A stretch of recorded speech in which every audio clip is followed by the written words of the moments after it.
तो आत्मदेव ब्राह्मण जो थे वो थोड़े से उनके अंदर ये था कि मैं ऐसा कोई रत्न मांग लूं जिससे मेरे जीवन में कोई अभाव ना रहे, मुझे धन की प्राप्ति होने लग जाए उससे।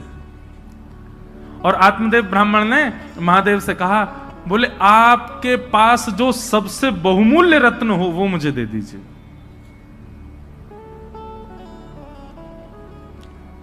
महादेव ने जैसे ही सुना नेत्र सजल हो गए, बोले तुम सब दुनिया मांग लो हमसे, लेकिन ऐसा मत कहो कि अपना बहुमूल्य रत्न दे दो, क्योंकि महादेव के बहुमूल्य रत्न तो श्री राधा वल्लभ जी हैं। महादेव ने जैसे मना किया, बोले रत्न मत मांगो, बाकी चाहे दुनिया की कोई वस्तु मांग लो। तो आत्मदेव ब्राह्मण को लगा रत्न बड़ा महंगा है, तभी देने से मना कर रहे हैं। चरणों में गिर गया, बोले चाहिए तो वही रत्न चाहिए जिसके लिए आप मना कर रहे हो, नहीं तो कुछ नहीं चाहिए। तब महादेव भाव नेत्रों से अश्रुपात हो रहे हैं, श्वेत द्वीप गए और जाकर के अपने त्रिभंग लली श्री राधा वल्लभ लाल जी को कंठ से लगाया और एक वस्त्र में ठाकुर जी को पधरा करके आए और आकर के उस आत्मदेव ब्राह्मण को प्रदान कर दिए। महादेव अंतर ध्यान हो गए। उसने तो उत्सुकता से जैसे ही वस्त्र हटा के देखा तो श्री राधा वल्लभ लाल जी खड़े थे। दुखी हो गया बेचारा, बोले मैंने तो रत्न मांगा था जी, ऊपर से सेवा और दे गए मुझको, तो वैसे ही खर्चा पूरा नहीं हो रहा घर का, अब इनको भी पधराना पड़ेगा सब कुछ। उनकी सेवा होने लगी। महादेव को बड़ी चिंता, मेरे ठाकुर जी की सेवा में सुख होना चाहिए। तब भगवान की वंशी महादेव ने उनको आज्ञा की, बोले आप सदा उनके अधर पर विराजमान रहती हो, और वंशी के मन में भी ये भाव रहता है कि ठाकुर जी मेरे कोमल छिद्रों को दबा करके मानो मेरी सेवा करते हैं, ठाकुर जी मेरी सेवा करते हैं। इससे वंशी को कई बार मन में ऐसा भाव आता है कि नहीं नहीं नाथ, मैं आपकी सेवा करूं, आप क्यों मेरी सेवा करते हैं। तो वंशी बड़ी कभी कभी व्याकुल रहती है कि मैं ठाकुर जी की सेवा करना चाहती हूं, पर ठाकुर जी देखो होठों की तकिया पे सुला करके अपनी कोमल उंगलियों से मेरे चरण दबाते हैं। मुझे कभी कभी बड़ा श्रम होता है इस भाव से। तो वंशी जी की इस चिंता को आज महादेव ने पूर्ण किया। बोले कि आप चिंता मत करो, आप चाहती हैं ना कि आप ठाकुर जी की सेवा करें, जाइए आप ही आचार्य चरण श्री हित हरिवंश महाप्रभु के रूप में पृथ्वी पर अवतरित होइए और जाकर के आत्मदेव ब्राह्मण के यहां से ठाकुर जी को ले जाकर के वृंदावन में विराजमान कर। तब भगवान की वंशी ही श्री हृदयवंश महाप्रभु के रूप में पधारे और आकर के उन्होंने ठाकुर जी की सेवा। महाप्रभु जी का चरित्र बहुत सुंदर है, संपूर्ण तो नहीं पर कुछ कुछ भाव में आज भक्तमाल जी में पढ़ रहा था। अच्छा, हमारी जीवन की सबसे पहली भक्तमाल कथा है इसी वर्ष 19 से 26 अगस्त हम भागवत कथा करते हैं, और अभी साल में एक राम कथा का भी नियम हो गया है, एक एक ज्योतिर्लिंग में। पिछली बार सोमनाथ में थी, इस बार रामेश्वरम में है 24 दिसंबर से राम कथा। लेकिन हमारे वृंदावन के संत जनों की आज्ञा हुई कि लाला एक बार अब भक्तमाल जी में भी प्रवेश करो। मैंने कहा महाराज जी मैं भक्तमाल जी तो कहता ही हूं कथा में। बोले नहीं, स्वच्छंद भक्तमाल जी की कथा करो। तो जन्माष्टमी के अवसर पर 19 अगस्त से 26 अगस्त तक जयपुर में, क्योंकि भक्तमाल जी वहीं लिखी गई हैं, जयपुर में ही गलता जी हैं जहां पर भक्तमाल जी की रचना श्री नाभा गोस्वामी जी ने की, तो वहीं पर प्रथम भक्तमाल का। तो आज मैं भक्तमाल जी पढ़ रहा था, इतना सुंदर बात, बहुत ध्यान से सुनिएगा। नाभा जी के गुरु जी की आज्ञा हुई कि हे नाभा जी आप एक काम कीजिए। बोले क्या? आपकी भक्ति इतनी तीक्ष्ण है, आपकी भक्ति इतनी प्रबल हो चुकी है, अब आप एक काम करो, बड़े बड़े रसिक जनों ने तो ठाकुर जी का यश गाया, पर आप ठाकुर जी के भक्तों का यश गाओ। तो नाभा जी ने भक्तमाल जी का मन बनाया कि अब मैं भक्तों की माला बनाऊंगा, भक्तों के एक बात सदैव याद रखना, ठाकुर जी का यश गाना ज्यादा कठिन नहीं है, ठाकुर जी के भक्तों का यश गाना बहुत कठिन है। ठाकुर जी के भक्तों का यश कहना बड़ा कठिन काम है, उसको समझना। ठाकुर जी की कृपा आप समझ जाओगे, पर भक्तों की लीला आप नहीं समझ पाओगे। तो श्री नाभा जी ने मन में विचार किया कि यश गाऊं ठाकुर जी के भक्तों का, तो श्रोता किसको बनाऊं। तो श्री नाभा गोस्वामी जी ने मन में विचार किया कि भगवान का यश भक्त सुनते हैं, तो भक्तों का यश ठाकुर जी सुनेंगे। और 24 अवतारों का सबसे पहला स्मरण किया नाभा जी ने। 24 अवतार बैठाए अपने सामने, ठाकुर जी के 24 अवतारों का आवाहन करके और उनको ही श्रोता बना करके नाभा जी ने भक्तमाल जी कहनी प्रारंभ की। उसमें सारे भक्तों के चरित्र आए, सुग्रीव जी से लेकर के हनुमान जी महाराज तक, और महाराज गरुण जी से लेकर के और श्री रामानुजाचार्य जी तक, सारे भक्त चिंतन करते जाते, जो जो भक्त अपने। अच्छा, एक और बात है, भक्तमाल में किन किन भक्तों के चरित्र हैं, तो श्री नाभा जी कहते हैं ठाकुर जी तो सबको प्रिय हैं, पर भक्तमाल में उन भक्तों के चरित्र हैं जो ठाकुर जी को प्रिय हैं। क्योंकि भाई 24 अवतार सामने बैठे हैं, तो 24 अवतार उन्हीं को सुनना चाहेंगे जो उनके प्रिय हों। उन भक्तों के चरित्र आए, लेकिन सारे भक्त आ गए भक्तमाल जी में, हमारे वृंदावन के रसिक जन नहीं आए। क्योंकि नाभा जी तो स्मरण करते थे ना, जो भक्त का चिंतन आता उसी का छप्पे छंद लिख देते, सबका यश गाया, लेकिन वृंदावन के रसिक संत जन चित्त में नहीं आए। तो श्री नाभा जी चिंतित हो गए, बोले कि भैया सारे भक्तों का चिंतन चित्त में हो रहा है, लेकिन ब्रजमंडल के वृंदावन के वैष्णव भक्तों का, संतों का चिंतन मुझको क्यों नहीं हो रहा। तब उन्होंने अपने गुरुदेव से जाकर के अपना ये भाव प्रकट किया, बोले सारे भक्त मेरे चित्त में आ रहे हैं, पर वृंदावन के भक्तों का स्मरण नहीं हो रहा मुझको।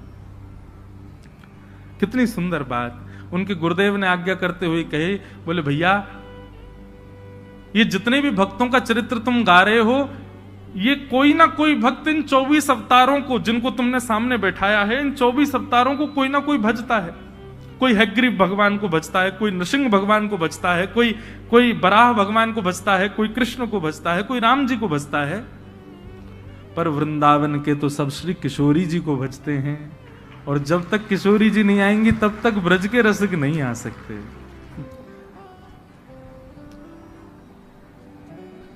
नाभा गोस्वामी जी बोले सारे भक्तों का चिंतन हो रहा है, लेकिन ब्रज के भक्तों का चिंतन नहीं हो रहा। तब उनके गुरुदेव ने आज्ञा की, बोले तुमने 24 भगवान के अवतारों का आवाहन कर लिया, तो जो 24 अवतारों को पूजते हैं उनके तुमको चिंतन हो रहे हैं, पर भैया ये ब्रजवासी हैं, ये तो केवल एक ही को पूजें। कौन को? बोले ब्रजभानु दुलारी को, श्यामाजू को। जब तक किशोरी जी का स्मरण नहीं करोगे, किशोरी जी का आह्वान नहीं करोगे, तब तक ब्रज के रसिक संतों का स्मरण नहीं हो सकता। हमारे ब्रज में गांव में हमारे माई श्यामाजू को राज। कैसी श्यामाजू? बोले जाके अधीन सदा ही सांवरो, जाके अधीन सदा ही सांवरो, या ब्रज को सिरताज। हमारे माई श्यामाजू को राज।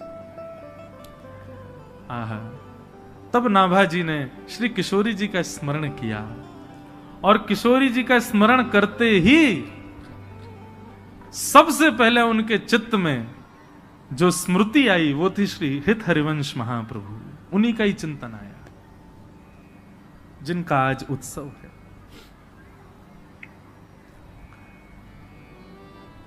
और श्री नाभा जी ने महाप्रभु जी का चरित्र वर्णन किया। थोड़े थोड़े भाव कुछ में कह करके महाप्रभु जी को हम प्रणाम कर लें। आचार्य चरण का जन्मोत्सव है। हमारे वृंदावन के पास में बाद गांव में उनका प्रादुर्भाव हुआ।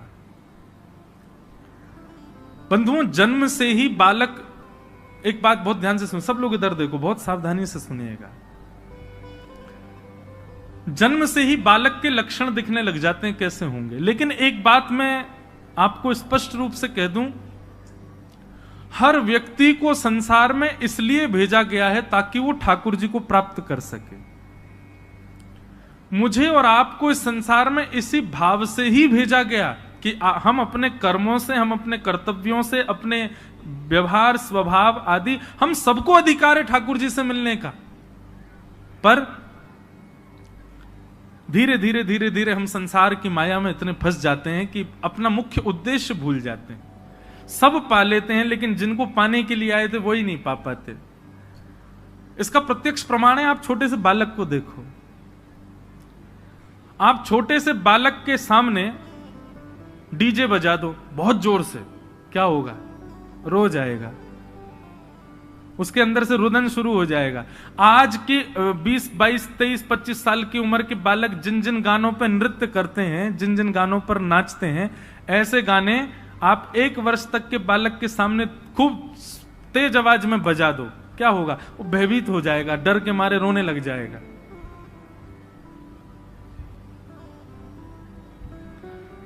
कल रात्रि में भोपाल भ्रमण पर गया था,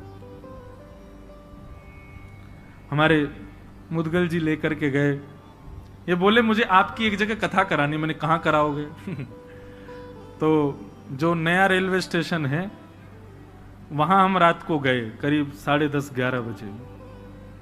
आहा, वहां पे सारे जो है आजाद परिंदे घूम रहे थे, बिना जनवरी दिसंबर के भी उनके मुख से धुआं निकल रहा था। और ये मुझको कहे यहां कथा करानी है महाराज जी, और यही सब श्रोताओं के। मैंने कहा जय हो, धन्य है। और धुआंधार वहां गाने चल रहे थे, तो देख करके इच्छा हुई कि चलो करेंगे, कभी यहां भी करेंगे। तो एक बालक का स्वभाव उससे ही पता चल जाता है कि वो ठाकुर जी से मिलन के लिए ही आया है। उसके सामने आप राधा राधा राधा करके देखो, वो हंसने लगेगा, उसको किलकारी आ जाएगी, खुश हो जाएगा, प्रसन्न हो जाएगा। और हर बालक, मुझे नहीं लगता संसार का ऐसा कोई बालक होगा जो बैठना सीख जाए और कुछ समय बाद आप कुछ गाओ और वो ताली ना बजाए।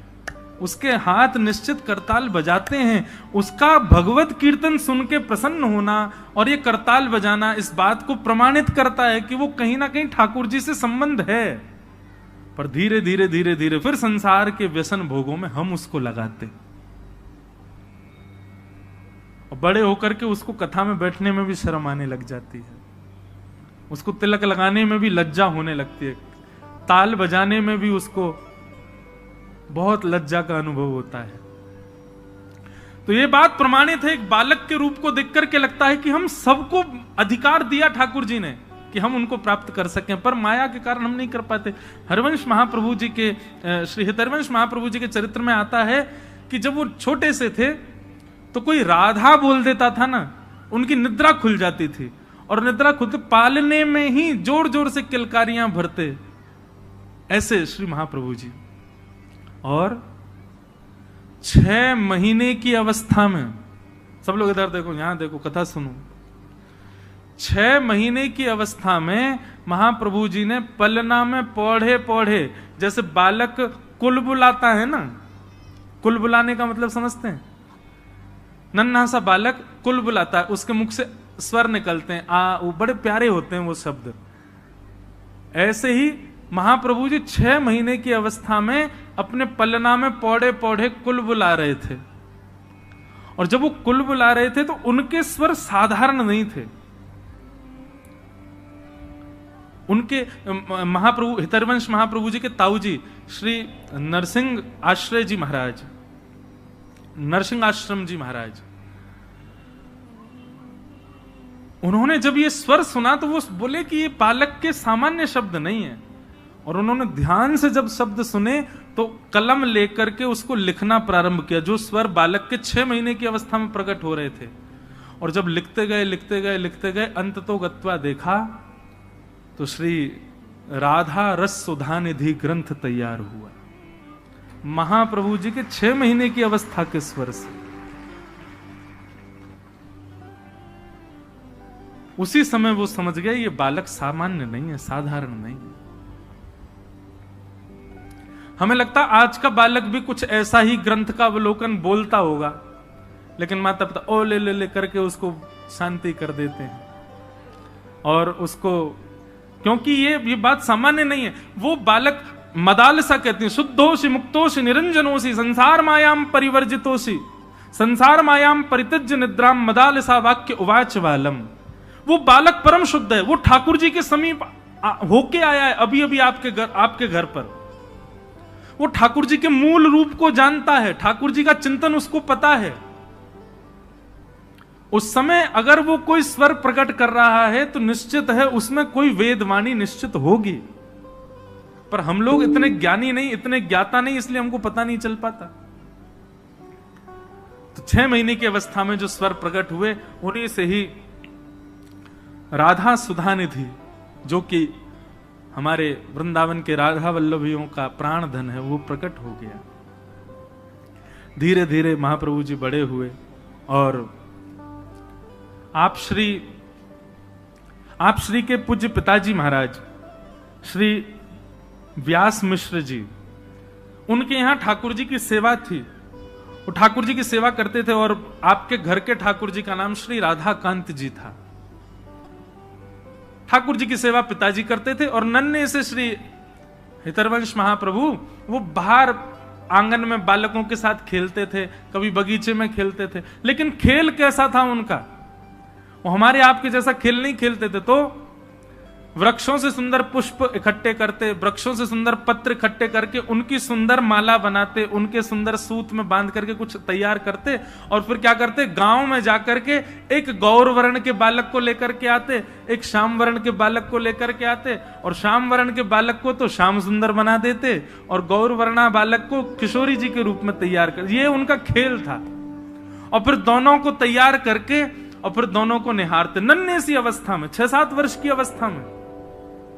और फिर निहार के बलैया लेते और बलैया लेने के बाद फिर क्या करते, किशोरी जी का श्रृंगार उतार करके ठाकुर जी जिनको बनाया उनको पहना देते और ठाकुर जी का श्रृंगार किशोरी जी को पहना देते। ऐसा उनका खेल विलास था। लेकिन बंधुओं, उनका भाव इतना सुदृढ़ था कि आज उन्होंने जैसे ही गौर वर्ण के बालक को श्याम सुंदर माने किशोरी जी को ठाकुर जी का श्रृंगार किया और श्याम वर्ण के बालक को जब किशोरी जी का श्रृंगार किया, उसका भाव यह परिलक्षित हुआ कि उनके पिताजी जैसे ही अपने घर के ठाकुर जी के दर्शन करने के लिए गए, भोग उठाने के लिए गए, पर्दा हटाते ही देखा तो श्री राधाकांत प्रभु ने भी अपना श्रृंगार बदल लिया। किशोरी जी ने मुकुट पहन लिया और ठाकुर जी सिर पर चुनरी ओढ़ करके बैठे थे। घबरा गए, उनको तो बेचैनी हो गई, ये क्या हुआ। अरे मुझे लगता है बुढ़ापे की आंखें, समझ नहीं पा रहा हूं। मीड़ने लगे, आंख मांख धो करके आए, पुनः आकर के देखा तो ठाकुर जी चुनरी में बैठे हैं और किशोरी जी मुकुट पहन के बैठी हैं। मन में विचार करने लगे, ये कैसा, ये कोई अपशगुन तो नहीं। बस किसी से पूछने के लिए मंदिर से निकल के बाहर भागे तो बाहर बगीचे में देखा कि हरिवंश जी 2 बालकों की प्रदक्षिणा कर रहे हैं और जाकर के देखा तो क्या पाया कि श्याम वर्ण के बालक ने तो चुनरी पहन रखी है और गौर वर्ण के बालक ने मुकुट पहना है। देखते ही समझ गए, बोले ओहो, मेरे इस बालक की भक्ति की श्रेष्ठता इतनी हो गई कि वो बालकों के साथ श्रृंगार करता है और प्रत्यक्ष ठाकुर जी उसकी सेवा स्वीकार करते हैं। ये सामान्य बालक नहीं। ऐसे महाप्रभु जी, उनके पिताजी कभी ठाकुर जी के आगे लड्डू भोग रखते, पर्दा करके जैसे ही पर्दा हटाते तो क्या पाते, लड्डू के साथ साथ वहां पे आम, सेब, अमरूद, सुंदर सुंदर बहु व्यंजन वहां पर रखे हैं जो कि रखे ही नहीं थे। अब उनको संशय नहीं होता था, जैसी ऐसी कोई लीला होती वो दौड़ करके हरिवंश जी के पास जाते। दौड़ करके हरिवंश जी के पास गए तो आज क्या देखा कि आज किसी बालक का श्रृंगार नहीं किया है।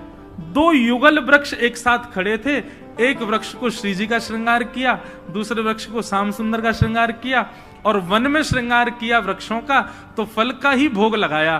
तो जो फल वहां वृक्षों के सामने रखे थे ठीक वैसे ही फल, उतने ही आकृति में कटे भये, उतने ही आकृति में अमनिया किए भये, ठीक कोई अंतर नहीं, वैसे ही फल भीतर मंदिर में ठाकुर जी के सन्मुख रखे थे।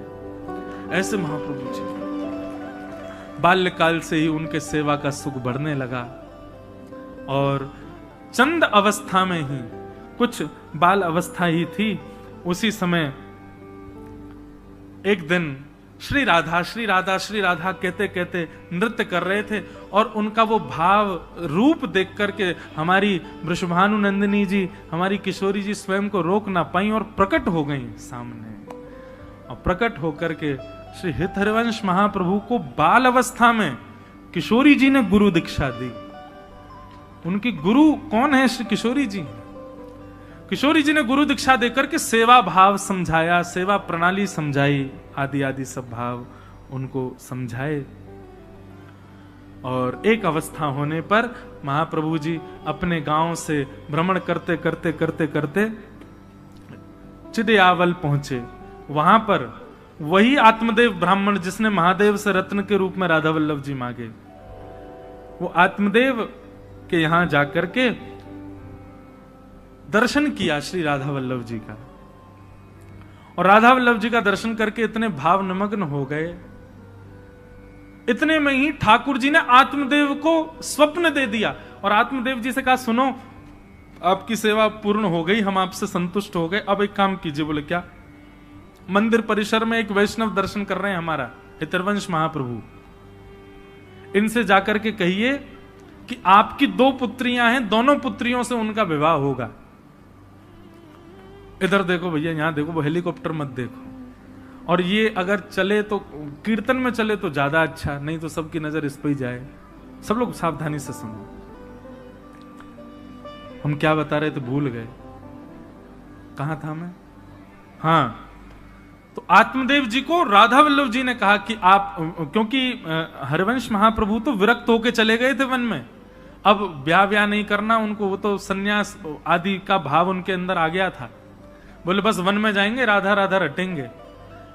लेकिन जैसे ही राधा वल्लभ जी के दर्शन किए आत्मदेव जी के घर पर, तो आत्मदेव जी को स्वप्न देकर के राधा वल्लभ जी ने कहा, हम तुम्हारी सेवा से बड़े प्रसन्न हैं।